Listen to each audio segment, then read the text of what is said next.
옷장 속 오리털 파카에서 한 움큼씩 빠져나오는 흰 털들을 보며 내가 언제 그 추위를 지나왔나 하는 생각이 듭니다. 긴 옷들을 가지런히 정리하려던 찰나 오늘과 내일의 기온을 확인하고는 새롭게 찾아올 무더운 여름을 생각하며 새로운 옷을 준비합니다. 인생은 정리와 준비의 연속 아닐까요?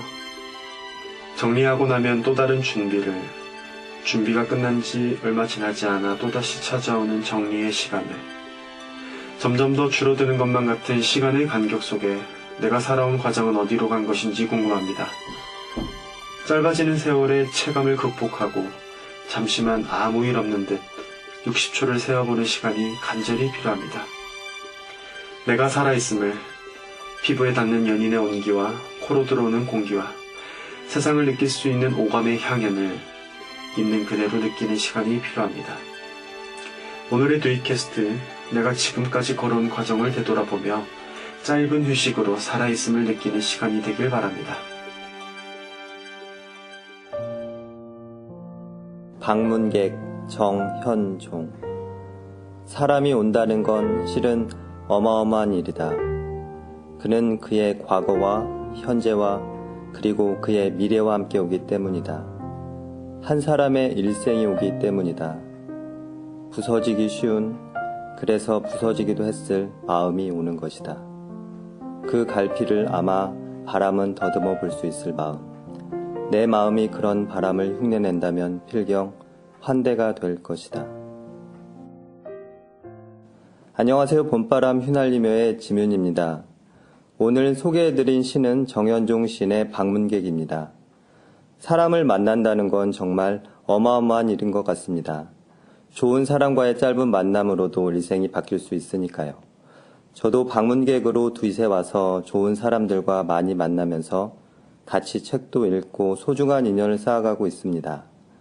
이곳에서 부서지기 쉬운, 그래서 부서지기도 했던 제 마음에 큰 위로와 용기를 받고 있습니다. 여러분들도 두잇에 오셔서 마음의 위로도 받고 좋은 인연도 많이 만들어 가시기 바랍니다. 이상 봄바람 휘날리며의 지윤이었습니다.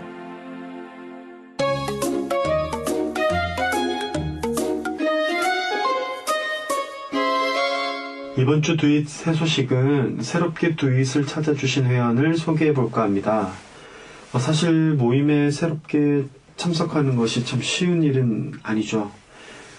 그래서 어떤 마음으로 어떤 모임에 관심을 가지시고 참여해 주셨는지 이야기를 함께 들어볼까 합니다. 두잇을 방문하기 망설이고 계시는 분들께도 이런 새로운 회원과의 대화가 두잇 방문에 많은 도움이 되리라 생각을 하면서 두잇의 모임과 회원분들의 생각을 이렇게 안내해 드리고자 합니다. 자, 오늘은 인문학 라떼로 처음 모임을 이제 접하시게 되어서 현재 두잇 모임에 꾸준히 활동 중이신 닉네임 병아리양님의 인터뷰를 들려드리도록 하겠습니다. 네, 안녕하십니까. 저는 네이버 두잇 카페에서 닉네임 뿅아리양입니다. 노란색을 좋아하고요. 뿅아리를 좋아하고요. 그리고 항상 초심으로 돌아가자는 그런 의미에서 신입 뿅아리 양으로 네 그렇게 지었네요. 네, 병아리양님 두잇 모임에 참석하신 지 얼마나 되셨습니까? 3월 중순에 와서 이제 2달 정도 된 것 같아요. 네, 1달 반? 네, 2달 동안 너무 많이 일이 있었네요. 제 인생은 두잇 전과 두잇 후로 나눕니다. 병아리양님은 어떤 계기로 인문학 라떼를 포함한 우리 두잇 모임에 참석하게 됐는지 그 계기가 궁금한데 계기를 한번 말씀해 주시죠. 예전부터 독서 모임을 하고 싶었어요. 다른 사람의 생각을 들을 수 있는 기회가 이제 사회생활을 하고 나서부터는 거의 없기 때문에 이제 만나는 그 관계가 한정적이라서 이렇게 다양한 사람들의 다양한 이야기를 들으면서 네, 그런 모임을 제가 책을 또 좋아하니까 그런 모임을 찾다가 폭풍 검색을 하다가 왔습니다. 제일 처음 왔던 모임은 이제 안중근. 인문학 라떼를 처음 왔었고, 그리고 그 이후에 그림책 모임을 이제 처음 한다고 해서 제가 또 그림책을 상당히 좋아하기 때문에 그 모임도 참여하게 돼서 지금 현재는 인문학 라떼랑 그림책 모임이랑 두 개를 같이 하고 있습니다. 아, 네. 병아리 양님은 지금 인문학 라떼를 처음으로 두이서 접하게 되셨고, 또 그림책 모임을 지금 되게 열심히 다니고 있다는 얘기를 해주셨는데요. 모임 다녀보니까 어땠는지 우리 청취자 여러분들께 좀 솔직한 마음 담아서 모임에 대해서 짧게 얘기해 주시기 바랍니다. 일주일에 그 시간이 기다려져요. 그래서 많은 위로를 받고, 그러니까 그 사람들이 저한테 뭐 직접적으로 위로를 해주는 부분도 있지만 그런 부분보다는 이제 제가 상처받았던 내면 아이를 이제 이 공간에 와서 사람들과 이야기하면서 많이 위로를 받는 것 같아서 그 부분을 정말 감사하게 생각하고, 그래서 저는 또 두잇에 더 적극적으로 참여하고 싶어서 저뿐만 아니라 다른 사람들도 이런 행복한 시간을 같이 지내면 좋을 것 같아서 팀스 두잇까지 함께 하게 되었습니다. 저는 그림책 이 치유 모임에 상당히 애착을 가지고 있는데, 저는 제가 사실 개인적으로 원래 그림책을 참 좋아하는 편이고요. 그리고 그림책은 뭐 아이들이 보는 책이 아닌 이제 전 연령대가 봐도 무방하다고 개인적으로 저는 생각을 하는데, 이제 그렇게 그림책을 함께 읽으면서 그림책의 재발견이라고 해야 되나? 그 그림책에도 정말 많은 내용이 내포되어 있거든요. 그리고 좀 더 다른 책들보다 쉽게 더 의미가 와닿기 때문에 더 쉽게 접근할 수 있다고 생각해요. 그래서 망설이지 마시고 정말 재밌습니다. 정말 웃기고 정말 행복한 시간이 되니까 많이들 와주세요.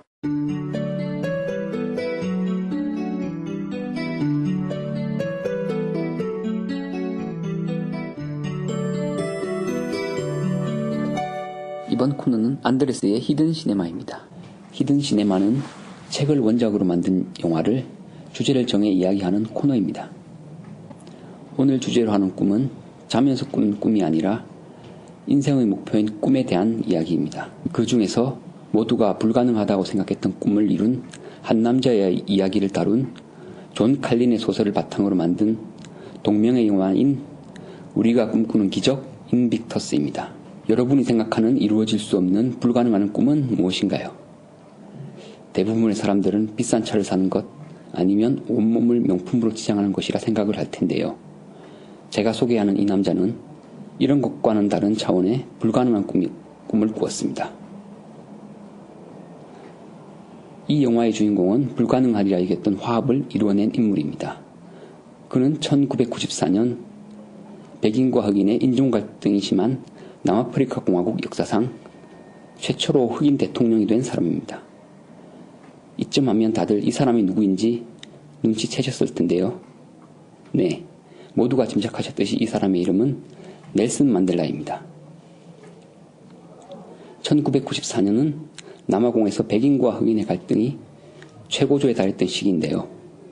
이 시기에 대통령으로 당선된 만델라의 최우선 과제는 당연히 인종 간의 화합이었습니다. 당시 남아공은 세계에서 가장 인종 갈등이 심한 나라였는데요. 이런 상황에서 고리 깊은 인종 갈등을 짧은 시간에 해소한다는 것은 어찌 보면 불가능한 것이었습니다. 사실 만델라는 백인에게 탄압을 많이 당한 사람 중 한 사람이었습니다. 그러니 오히려 복수를 선택하는 것이 자연스러웠을 것입니다. 그럼에도 불구하고 만델라는 한 나라의 대통령이기 때문에 나라의 발전을 최우선으로 생각할 수밖에 없었습니다. 나라가 발전을 하려면 필요한 것이 흑인과 백인의 화합이었고, 그 도구로 선택한 것이 1995년 열렸던 럭비 월드컵이었습니다. 럭비 월드컵을 유치한 만델라는 럭비 팬을 자처하며 백인들에게는 진심으로 그들을 용서하고 하나가 되기를 원하는 메시지를 보여주었는데요. 흑인들에게는 혼란을 겪고 있는 백인들에게 심리적 탈출구를 만들어줘야 된다는 논리로 다가가면서 모두가 남아공의 럭비 대표팀을 응원하기를 원했습니다. 그런데 말입니다. 남아공의 경기가 열리는 경기장을 찾은 흑인들은 상대팀을 응원한 것입니다. 그 이유는 무엇일까요? 남아공 대표팀이 빨리 예선 탈락을 하길 바랬던 마음으로 상대팀을 응원했던 것입니다.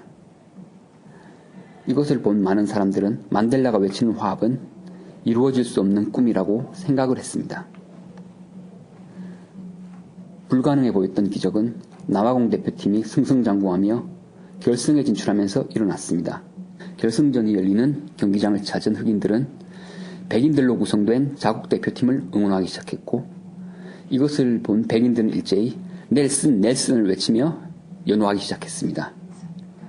이것이 바로 남아공의 흑인과 백인이 화합을 하고 있다는 신호였습니다. 바로 럭비를 통해 인종 간의 화합을 꿈꿨던 만델라의 꿈이 이루어지는 순간이었습니다. 모두가 불가능하다고 포기하라고 했지만 단 한 사람, 만델라는 끝까지 포기하지 않았습니다. 그 결과 모든 사람이 불가능하다고 했던 꿈을 이루게 되었습니다.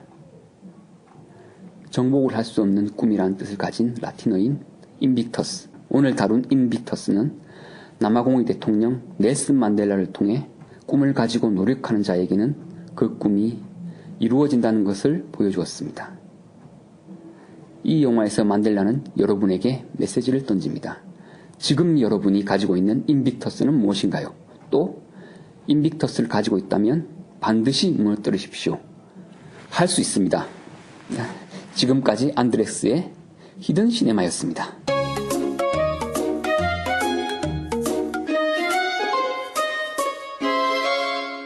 이 책이 끝나고 난 뒤. 네, 이번 코너는 저희가 책 속 구절이나 시를 가지고 그 장면, 그 이야기를 상상해서 극으로 꾸며보는 시간입니다. 책 속에 담긴 의미를 나름대로 해석해서 극본으로 만들어 여러분께 들려드리는 생생한 책과 시의 현장입니다. 이번 주에는 저희가 프로포즈 도서로 소문난 책 한 권을 들려드리려고 합니다. 프로포즈 도서면 그 남자가 프로포즈할 때 선물하는 책 말씀하시는 거죠? 네, 인스타그램과 페이스북 등의 SNS에서 이 책을 연인에게 선물하고 프로포즈하면 여자분이 감동한다고 후기가 많은 책입니다. 네, 여자분들을 감동시키는 이 책 정말 궁금해지는데 같이 한번 들어보도록 하겠습니다. 있잖아. 만약에 아침에 일어나 보니까 내가 시커먼 곰으로 변해 있는 거야. 그러면 어떻게 할 거야? 그야 깜짝 놀라겠지? 그리고 애원하지 않을까? 제발 나를 잡아먹지 말아줘. 그런 다음 아침밥으로 뭘 먹고 싶은지 물어볼 것 같아. 당연히 꿀이 좋겠지? 꿀 좋아할까? 내가 갑자기 혼자 세계 일주하고 올게 라고 말하면 어떻게 할 거야? 괜찮아. 당신이 돌아왔을 때 내가 눈물바다에 빠져 죽어 있어도 상관없다면. 그러면 당신은 내가 갑자기 아기로 변하면 어떻게 할 건데? 그럼 아기를 위해 새 아빠가 필요하지 않을까? 뭐? 나는 엄마만 있어도 훌륭하게 자라나는 아기거든? 그럼 있잖아. 내일이 이 세상의 마지막 날이라면? 네, 정말 잘 들어봤습니다. 막 닭살도 돋고 일단 그 오늘 이 코너에 직접 연기를 해주신 두 분을 모셨습니다. 박수! 제가 개인적으로 들어봤을 때 저라면 이렇게 말 못할 것 같은데 남자 연기를 하신 우리 민성 씨께 한번 여쭤보겠습니다. 혹시 이렇게 프로포즈 하신 적이 있는지? 아직 프로포즈도 못 해봤고요. 이렇게 할 수도 없을 것 같습니다. 근데 되게 잘하시던데요. 연기니까 할 수 있지 않나. 게스트를 위해서라면. 송유 씨는 어떠세요? 네? 되게 잘하시던데. 저는 이런 질문을 하면, 그냥 실제로 이런 질문을 하면 어떻게 대답할지가 되게 궁금했었어요. 이런 질문을 하면, 에이미님은 이런 질문 했을 때 남자친구가 어떻게 반응을 하던가요? 한 걸로 알고 있는데. 아닌가요? 저는 이렇게 책을 읽어주는 사람이 너무 좋을 것 같아요. 좋았고, 좋을 것 같아요. 그러니까, 그런 경험은 없으나, 네. 있는 거 아닙니까? 좀 닭살스럽기도 하지만, 남자친구가 이렇게 해주면 되게 감동 먹을 것 같아요. 네, 뭐야! 이러면서도, 한편으로는 너무 감동 먹어가지고, 눈에서 하트가 나오고, 다음날 아침에 맛있는 요리가 나올 것 같습니다. 그러니까, 말도 안 되는 줄 알지만, 해주길 바란다. 뭐, 그런 의미인가요? 그렇죠. 저 몰래 이런 걸 준비한다면, 아, 정말 기분이 좋을 것 같네요. 혹시 실례가 안 된다면 송유님께도 같은 질문을 드리겠습니다. 혹시 이런 말을 해주는 남자친구가 있었는지? 네, 그런 사람이 있었던 것 같고, 그냥, 이런 질문을 했다는 게 그 사람이 듣고 싶은 말을 남자가 이해를 하고 얘기를 해줄 수 있다라고 하면, 되게 좋을 것 같아요. 되게 좋을 것 같고, 그냥 이런 질문이나 이런 걸 봤을 때, 정말 약간 좀 풋풋하거나 서로를 좋아한다고 하면 그냥 닭살스러워도 자연스럽게 할 수 있을 것 같아요. 두 분의 생각을 들어보니까, 이렇게 남자들이 이 말을 해야 되겠네요. 그렇죠? 그래서, 이제 유정 씨는 안 해봤다고 말씀은 하셨지만, 직접 얘기를 해보셨잖아요. 네. 제가 한번 배워보는 시간을 가져보겠습니다. 한번 한번 하시면 제가 곧바로 이어서 할 테니까 거기에 맞춰서 이제 이렇게 하는 거죠. 그러니까 먼저 질문을 이제 에이미님이나 송이님이 해주시면 이렇게 똑같이 한 2개만 해볼게요. 이렇게 미성 씨가 해주시고 제가 바로 이어서 따라해 보겠습니다. 억양 같은 거를 지적을 해주세요. 이 부분에 이렇게 제가 한 거를 네네. 따라하신다. 네네. 저도 먹고 살아야 되니까. 자, 그럼 첫 번째 대사 한번 다시 해볼까요? 그럼 당신이 눈을 뜨니까 내가 작은 벌레로 변해서 당신의 코 위에 앉아 있는 거야. 그러면 어떻게 할 건데? 자, 요거를 에이미님이 진짜 남자친구가 앞에 있다 생각하고. 약간 콧소리가 나와야 되네요. 네네, 콧소리. 코를 막으셔도 돼요. 그럼 당신이 눈을 뜨니까 내가 작은 벌레로 변해서 당신 코 위에 앉아 있는 거야. 그러면 어떡할 건데?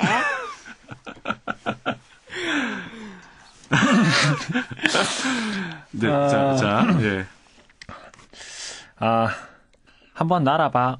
그러겠지. 아까는 좀 다른데요? 소리 맞아. 표준어로. 네네네. 한번 날아봐. 한번 날아봐. 그러겠지? 그러겠지? 아하. 여행을 떠나면 되겠다. 여행을 떠나면 되겠다. 비용이 반으로 줄 테니 말이야. 비용이. 저한테는 너무 어렵네요. 비용이 네. 밑에도 네. 당신을 위해 작고 예쁜 침대도 만들어줄게. 그리고 살며시 입 맞추는 연습도 해야겠다. 행여나 당신이 다치면 안 되니까. 만약에 내가 갑자기 100살 할머니가 된 거야. 그러면 어떻게 할 거야? 100살 할머니. 안 되면 안 될까? 이런 질문은 어떨까요? 그 벤자민의 버튼의 시간은 거꾸로 간다. 그 영화 보면 그 사람이 계속 어려지잖아요. 만약에 똑같은 나이인데 점점 남자는 나이를 먹고 여자는 계속 어려진다. 그러면 어떻게 하시겠어요? 어느 정도 선까지는 이제 연인 관계를 유지하다가 일정 그게 되면 이제 딸이 되겠죠. 근데 그 사랑하는 마음은 계속 될 것 같아요. 예, 계속 보호해주고 이제 근데 나중에 나이가 엄청 들면은 걔는 완전 갓난아기 되고 전 완전 노인 되고 이렇게 되면 좀 슬퍼지겠죠. 예. 자, 이 책 내용 중에 질문을 저희가 한번 던져보겠습니다. 솔직하게 대답 좀 해주세요. 네. 내가 갑자기 혼자 세계 일주하고 올게 라고 말한다면 어떻게 하실 거죠? 남자가 세계 일주, 세계 여행하고 온다고. 이거 솔직하게 얘기하는 거죠. 네네네. 저는 이렇게 얘기할 것 같아요. 세계 일주 갔다 와. 근데 바람만 피지 마. 이렇게 얘기할 것 같아요. 근데 불안하잖아요. 왜 한 번쯤은 이런 생각을 하잖아요. 20살 때부터 난 꼭 세계 일주를 할 거야. 이렇게 생각하는 사람들이 있는데, 그건 그 사람의 꿈이니까, 내가 지금 가지 말라고 한들, 100살이 됐을 때, 난 꼭 가야 되겠다. 이렇게 할 수 있을 것 같아요. 그래서 지금이 기회라면 갔다 오라고 하고 싶어요. 에이미님은 어떻게 생각하십니까? 전 완전 삐질 것 같은데. 왜? 같이 안 가서? 네, 세계 일주 나도 가고 싶다고. 같이 가자고. 돈 모아서 같이 가자. 이렇게 할까요? 그래요. 근데 같이 가자고 하면 남자가 싫어하겠죠? 다른 의도가 있지 않을까요? 그렇죠. 그러니까 이 질문의 핵심은 다른 의도가 느껴지는데 어떻게 대답할 것인가. 물증은 없는데 심증이 있는 것이. 예. 그래도 보내주신다. 포기하고 보내준다. 포기하고 보내준다. 저런 여자친구라면 어떻게 좋아해야 되나요? 아니면 아쉬워해야 되나요? 어떻게? 가치를 둘 것 같아요. 여자친구가 더 소중하면 저렇게 말하면 서운하겠죠. 만약에 어떤 신이 소원을 들어줄 테니 나랑 헤어져서 죽을 때까지 절대로 만나지 말라고 하면 어떻게 할 거냐. 네. 소원을 다 들어준답니다. 돈도 주고 집도 주고 지금 남자친구보다 더 잘생긴 남자친구도 만들어주고. 이거 정말 헷갈리게. 솔직한 대답. 네. 앞에 남자친구가 없다 생각하고. 솔직하게. 네. 정말 어려운데. 어려울 것도 없는데 맞죠? 그렇죠. 안 어렵기 때문에 어려운 거죠. 신을 선택할 거예요? 죄송해요. 노코멘트 해야 누구한테 하는 되나요? 말인가요? 누구한테? 저 생각났어요. 네. 그러니까 여자친구랑 이루고 싶은 모든 소원을 말한 다음에 신한테 죽어서, 그러니까 다시 태어나서도 이 여자친구를 만나게 해달라고 하겠죠. 죽을 때까지니까. 그리고 죽으러 가는 거지. 욕심쟁이네요. 무슨 말인지 알겠어요? 그러니까 지금 죽고 다시 태어나서 만났을 때 이 여자친구랑 다시 만나져가지고 모든 걸 하고 싶은 걸 다 할 수 있는. 적이 여기 있었네. 적이 여기 있었어. 이 대답 어떻게 생각하십니까? 이 대답. 지금 여기서 마무리를 안 하고 넘어가 버리면 마음엔 안 드는데 지혜롭네요. 마음에 안 든데. 저라면 진짜 근데 고민이 될 것 같긴 해요. 근데 여자친구랑 같이 있게 해준다는 소원은 신이 못 들어주는 거잖아요. 그렇죠? 그래서 고민이 되겠지만 그 고민 끝에 올바른 대답을 찾을 것 같습니다. 그리고 이 라디오는 그녀가 꼭 듣고 있을 거예요. 들어야만 합니다. 제가 이렇게 대답했다는 것을. 저는 신을 포기했다. 네. 신을 포기했다. 네. 멋진 남자. 감사합니다. 난 얄팍한 남자가 됐어.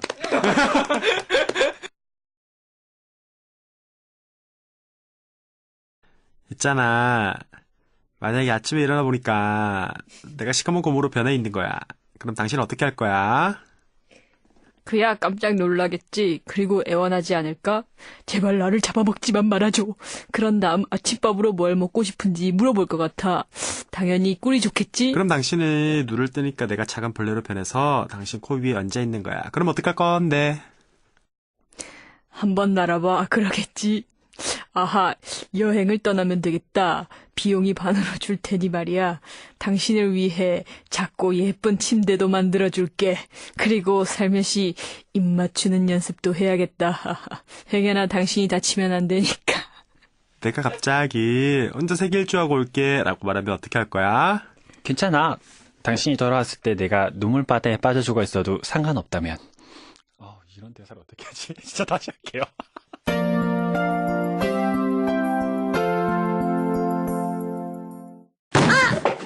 오늘 그녀가 또 넘어졌습니다. 키가 작아서 그런 건지 서류를 들고 총총총 걸어 다니는 그녀는 저렇게 치마를 입고 높은 구두를 신고 온 날이면 어김없이 삐끗하거나 넘어지는 것 같아 걱정이 됩니다. 맡은 일은 똑부러지게 처리해서 똑순이라고도 불리는 그녀인데 운동신경은 그렇지 못한가 봅니다. 사무실에서 누군가 넘어지는 소리가 나면 혹시 또 그녀가 아닐까 신경이 쓰입니다. 눈이 마주친 그녀에게 당신은 단화나 운동화를 신는 게 더 예쁘다고 말을 해야 할지 아니면 높은 구두를 신을 때는 조심을 하라고 해야 할지 고민을 했는데 넘어져서 부끄러워하는 그녀를 보니 그냥 아무 말도 안 하는 게 나을 것 같다는 생각입니다. 아뿔싸, 그녀가 오늘은 좀 세게 넘어진 건 아닌지 걱정입니다. 서류들을 줍다가 무릎을 만지는 그녀를 보니 많이 아픈가 봅니다. 까진 것 같지는 않고 근육통이나 멍이 생길 것 같은데 일주일은 갈 것 같아 보입니다. 사무실 구급약 상자에 파스나 안티프라민이 있는지 찾아보고 슬쩍 챙겨줘야겠습니다. 하도 많이 넘어져서 오늘은 신경이 안 쓸 줄 알았는데 역시나 오늘도 신경이 쓰입니다. 정말이지 그녀를 어떻게 하면 좋을지. 오늘 저 또 넘어졌어요. 그것도 그가 잘 보이는 곳에서 말이죠. 그에게 예쁘게 보이고 싶어 치마에 높은 구두를 신고 온 날이면 자꾸 넘어지게 돼요. 운동신경이 없는 것도 아닌데 말이죠. 일할 때는 집중하면 실수 없이 잘 해내는데 어쩐지 그의 근처에 지나갈 일이 있으면 저도 모르게 긴장을 해서 그럴까요? 사실 무릎이나 발목이 아픈 것보다 넘어진 저를 바라보는 그의 시선이 더 신경 쓰이네요. 언젠가 높은 구두를 신은 여자가 섹시해서 예뻐 보인다고 하던 그의 말에 저는 아침마다 신발장 앞에서 어떤 높이의 구두를 신을지 고민하는데 정작 그는 본인이 그런 이야기를 했다는 걸 기억도 못하나 봐요. 부끄러워서 얼른 일어나 떨어뜨린 서류들을 주워 정리하고 있는데 아뿔싸, 오늘은 넘어지면서 무릎을 바닥에 세게 부딪혔나 봐요. 까진 건 아닌데 피부색으로 봐선 전치 일주일짜리 멍이네요. 집에 가는 길에 멍 없애는 연고라도 사다가 발라야 할까 봐요. 그리고 내일부턴 무릎에도 화장을 해서 멍을 가리고 출근해야겠네요. 오늘은 안 넘어지겠지 했지만 역시나 오늘도 넘어져서 부끄러워 죽겠어요. 정말이지 높은 구두를 누가 발명했는지 만든 사람은 이 높이의 구두를 신어보기는 한 건지 알 수가 없네요.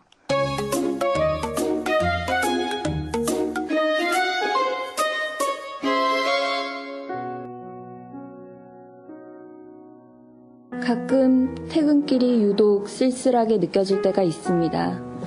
온 세상과 숨바꼭질을 하는 것 같은 날, 모두들 어딘가로 숨어버려 나 혼자 외톨이가 되어버린 것 같은 그런 쓸쓸한 저녁.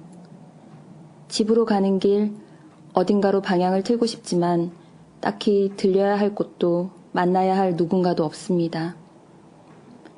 엘리베이터 문이 닫히고 나는 짧은 숨을 토해냅니다. 거울 속에 비친 나의 얼굴이 낯설게 보입니다. 초점이 흐린 눈, 경직된 입술. 너는 왜 그런 얼굴을 하고 있느냐고 거울 속 나에게 뭐라 말을 건네볼 새도 없이 엘리베이터는 너무나 빠르게 9층까지 나를 올려다 놓고 어서 내리라고 입을 벌리고 있습니다. 회색빛 복도를 지나 철문 앞에 서서 비밀번호를 누르는 순간에도 나는 어디론가 도망치고 싶다는 생각을 합니다.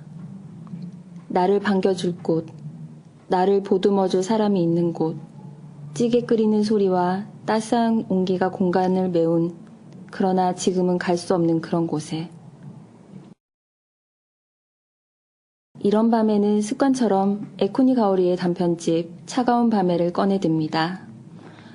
이 책에 실린 팔을 썰다는 누군가에게 콕 집어 설명하기 어려운 고독이라는 미묘한 감정을 세밀하게 묘사해 놓은 작품입니다. 나는 책상 앞에 쪼그려 앉아 이 5페이지밖에 되지 않는 짧은 분량의 소설을 단숨에 읽어내려 갑니다. 가로등 빛이 동그랗게 비치는 밤의 플랫폼에 내려서는 순간 고독이 밀려오곤 한다. 0.1초나 0.01초. 아무튼 플랫폼에 한 발을 내딛는 그 찰나 어떤 기척이 스친다. 나는 하고 생각한다. 하지만 하고 생각했을 때는 이미 늦다. 나는 고독의 손바닥에 폭 쌓여 있다. 고독의 손바닥은 커다랗고 차갑고 얇다. 늘 그렇다. 3달에 한 번 정도 그런 밤이 찾아온다. 회사에서 옥신각신 하는 일이 있었던 것도 아니고 연애가 삐끗거리는 것도 아닌데 정말 난데없이 등장한다. 내가 까맣게 잊고 있어도 어김없이 나타난다. 이렇게 여기저기 무턱대고 전화를 걸지 않고서는 견딜 수 없는 밤에는 누구와 얘기를 하면 할수록 고독해진다. 지겹도록 잘 알고 있다. 혼자 있는 방에서 무심코 텔레비전을 켜는 바람에 요란한 소리가 쏟아져 나오면 더욱 고독해지는 것과 마찬가지다. 아무도 천지신명께 맹세코 그 누구도 타인의 고독을 덜어줄 수 없다.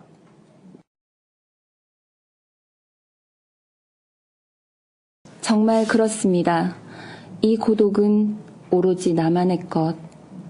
카카오톡으로 여기저기 메시지를 보내봐도 이상하게 카톡과 카톡, 밝은 알림음 사이의 적막함이 더욱 크게만 느껴질 뿐입니다.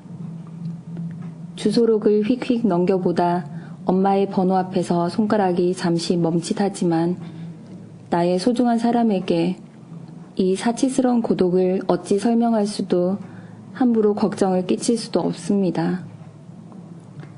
누가 내 어깨를 툭 건들기만 하면 눈물이 쏟아져 나올 것 같은 밤, 나는 벽에 기대어 앉아 무릎을 끌어안아 봅니다. 간질거리는 가슴을 어찌해야 할지 모르겠습니다. 울고 나면 조금 후련해질 것 같은데, 그런데 내가 지금 대체 왜 울고 싶은 건지 그 이유조차 모르겠습니다. 팔을 썰다 속 주인공은 이런 밤이면 팔을 썬다고 합니다. 그러면 아무리 울어도 자신을 잃지 않는다고 합니다. 이런 밤에는 팔을 썬다. 잘게, 잘게, 아주 잘게. 그러면 아무리 울어도 자신을 잃지 않는다. 파의 색, 파의 모양, 파의 냄새, 손가락에 나긋나긋 들러붙는 파의 감촉, 팔을 썰면서 또 눈물을 흘린다. 눈앞에 엷은 초록색이 번진다. 나는 울면서 팔을 썬다. 전기밥솥에 스위치를 누르고 팔을 썰고, 된장국을 만들고서 팔을 썰고, 두부를 자르고는 또 팔을 썬다. 온몸을 다해서 마치 기도라도 하듯 누가 나를 꾸짖기라도 하면 마음을 바꿀 수 있을까? 나는 마음을 바꾸고 싶은 것일까? 무슨 마음을 어떤 식으로? 조그마한 식탁에 저녁을 차리면서 내 고독은 나만의 것이라고 생각한다. 딸꾹질을 하면서 젓가락을 놓고 간장 종지를 꺼내 놓는다. 산더미처럼 쌓인 파를 된장국에 듬뿍 집어넣고 황금버섯 무침에도 듬뿍 뿌린다.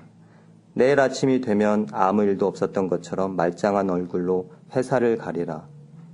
크게 심호흡을 하고서 나는 울음을 그치고 밥을 먹는다. 캄캄한 고독의 바닷속에 푹 잠긴 날, 부엌에 설 기운조차 없어 그냥 이불을 뒤집어 쓰고 눈을 질끈 감아버리고 싶지만 오늘은 팔을 썰다의 주인공이 된 기분으로 고독과 맞서보려고 합니다. 저는 양파를 썰겠어요. 빨간 망 안에 들은 양파를 모조리 꺼내 채를 썰다 보면 내가 왜 우는지 그 이유를 생각할 필요도 없이 그냥 눈물이 뚝뚝 떨어지겠지요. 그런데 그거 아세요? 대파나 양파를 썰 때 칼날이 무딜수록 매운 성분이 더 잘 흘러나온다는 사실. 잘 갈아놓은 칼로 양파를 썰면 절대 눈물이 날 일이 없어요. 그러니까 내가 아직 서툴기 때문에 마음을 단단히 매섭게 벼려놓질 못해서 이렇게 눈물이 많은 것은 아닐까 하는 생각을 해봅니다. 카레를 끓일 커다란 냄비를 하나 꺼내놓고 형광등 불빛 아래 코를 훌쩍이며 양파를 썹니다. 나의 무딘 칼날로. 서걱서걱 희미한 소리가 싱크대 위에 울려 퍼지고 냄비 안이 채 썬 양파로 채워져 갑니다. 눈앞이 흐릿합니다. 이 양파를 다 썰고 나면 나는 세수를 하고 한결 개운해진 마음으로 카레를 끓일 거예요. 양파를 천천히 노릇노릇해질 때까지 볶아 카레를 만들고 카레 향이 구석구석 스며든 원룸 안에서 편안하게 잠이 들 겁니다. 따뜻하게 데운 카레 한 접시로 속을 든든히 채울 내일 아침을 상상하면서요. 설탕연필님께서 두이캐스트 코너에 보내주신 사연이었습니다. 네, 가끔 그럴 때 있죠. 사랑하는 사람도 있는데 할 일도 많고 바쁜데 사람들과 어울려 있는데 그런데도 문득 나 혼자인 것 같은 느낌이 들 때가 있습니다. 어쩌면 그런 익숙한 외로움과 슬픔이 당신을 감싸 안을 때 당신은 어떻게 견디나요? 두이캐스트에서는 여러분의 이야기를 받고 있습니다. 팔을 썰다의 주인공처럼 문득 고독하다 느껴질 때 혹은 누군가에게 그냥 주절주절 떠들고 싶어질 때 하고 싶은 이야기를 두이캐스트에서 풀어보세요. 누군가에겐 공감이, 누군가에겐 격려가, 누군가에게는 기쁨이 되길 기대하면서 여러분의 사연을 기다리겠습니다. 사연 보내주신 설탕연필님께는 작은 힘이 되길 바라는 마음으로 따스함이 가득 담긴 그림책 한 권 선물로 보내드리겠습니다. 마음이 아플 때 꾹꾹 담아두지 마시고 같이 풀었으면 하는 마음에 고급 화장지 한 롤도 같이 보내드릴게요. 지금까지 진행해 아카루이 키보의 아키선장, 책 속 구절 나레이션의 지문이었습니다. 감사합니다.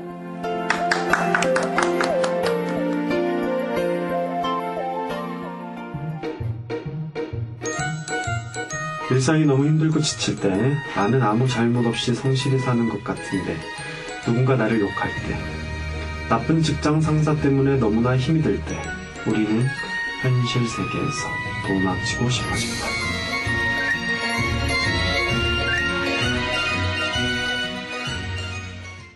당신이 사는 세계라는 게 대체 뭐란 말입니까? 만화 속이요. 뭐요? 오연주 씨가 만화 속에서 나왔단 말입니까? 아니요. 그럼 뭐란 말입니까? 여기가요. 그게 무슨... 여기가 만화 속이라고요. 드라마 W 속에 나오는 대사입니다. 가끔 우리는 이렇게 만화 속 주인공이 되어 새로운 모험을 떠나려는 상상을 해보기도 하는데요. 상상을 통해 현실에서 잠시 벗어나는 것도 좋지 않을까요? 그래서 사람들에게 물어봤습니다. 당신이 만약 만화 속 주인공이 된다면 무엇을 하시겠나요? 인터뷰 내용을 한번 들어보시죠. 저는 일단 시간이 멈춘 상태에서 저 혼자 움직일 수 있어요. 그래서 제가 하고 싶은 걸 전부 다 해보고 싶어요. 박보검 얼굴로 살아보고 싶은데요. 공간이동을 하는 주인공 역할을 하고 싶습니다. 나쁜 직장 상사 잡아다 판 묻어버리고 싶은데요. 부잣집 딸내미가 되고 싶어요. 내 손으로 딱 찌르면 비서들이 알아서 물건 가져다 주고 전 자신감 넘치는 당당한 모습으로 하루하루를 사는 거죠. 지구를 구하고 싶습니다. 제 마음속에 들어가서 나를 우울하게 만드는 이유가 뭔지 알아내고 싶네요. 그리고 행복하게 살 수 있는 방법도 알아내고 싶어요. 데스노트의 주인공이 되어 나쁜 놈들을 없애버리고 싶군요. 멋진 남친과 배낭여행 갈 겁니다. 이 세계로 건너가 느긋하게 살면서 이게 삶이지 하면서 보내는 일.